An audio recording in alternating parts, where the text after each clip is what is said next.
Gimana pengalamannya? Dan itu pertama kali juga ya ditonton publik ya? Iya, world premiere. Iya. Gimana pengalamannya? Aduh. Di Berlin. Banget kan Mas Kian? Itu sebuah pengalaman yang gila sih kalau kayaknya.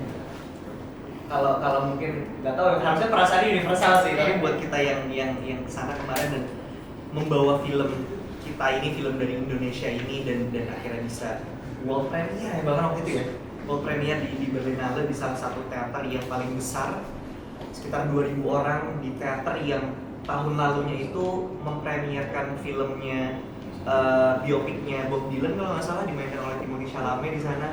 Jadi ketika kita diberikan privilege dan kesempatan yang begitu besar, awalnya deg-degan banget kayak ini gimana ya respon orang-orang gitu. Dan akhirnya kita datang, kita duduk, kita nonton dan melihat dan merasakan langsung respon-respon dari teman-teman yang bukan orang Indonesia di sana, melihat dan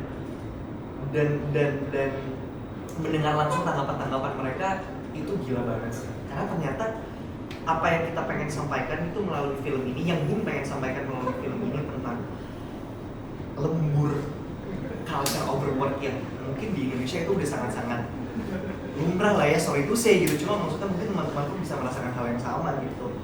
Teror yang didapatkan sebagai seorang jurnalis bekerja di media, ketika mungkin teman-teman harus sedikit banyak menyenggol oknum-oknum yang mungkin nggak suka ketika disenggol, lalu harus mendapatkan teror-teror itu.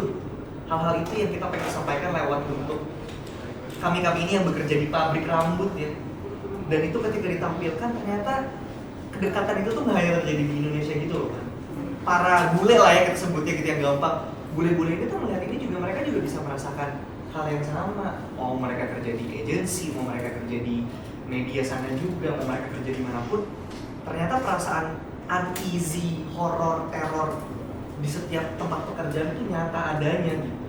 Dan kebetulan aja kita menggambarkannya dalam bentuk pabrik, dan senang banget waktu itu dapat respon dari teman-teman di sana yang beli tiket bahkan waktu itu ya untuk bisa nonton dan melihat bagaimana film ini bisa mengkritisi kultur-kultur bekerja tersebut, tapi juga dengan tertawa di sana karena ada unsur dark komedi tadi yang udah disampaikan juga, imajinasi yang tinggi karena ada fantasi juga di sini, nggak 100% bentuk literal atau harfiah gitu. Karena yang tadi Bung juga udah sampaikan bahwa sosok horor atau sosok terornya ini juga bukan setan ya tadi ya, bukan setan, bukan uka-uka gitu, tapi memang bentuknya tuh monster ya, bukan penampakan gitu, tapi memang monster, memang creature, monster, sebuah sosok yang kurasa bahkan di Indonesia pun kita sudah lama sekali tidak memunculkan sosok tersebut gitu ya. Iya memang benar kalau Indonesia itu kita punya kedekatan dengan horor, karena tanah kita karena mistis, magis dan lain-lain sebagainya gitu, sebuah keunggulan. Tapi memunculkan sosok monster ini yang kami rasa waktu itu saat kami menampilkannya di Berlinale, ini tuh memang menjadi sebuah tayangan atau hiburan yang fresh banget gitu, karena bentuknya sebuah bentuk yang rasanya sudah lama sekali tidak dilihat, terutama mungkin di Indonesia. Oke, terima kasih.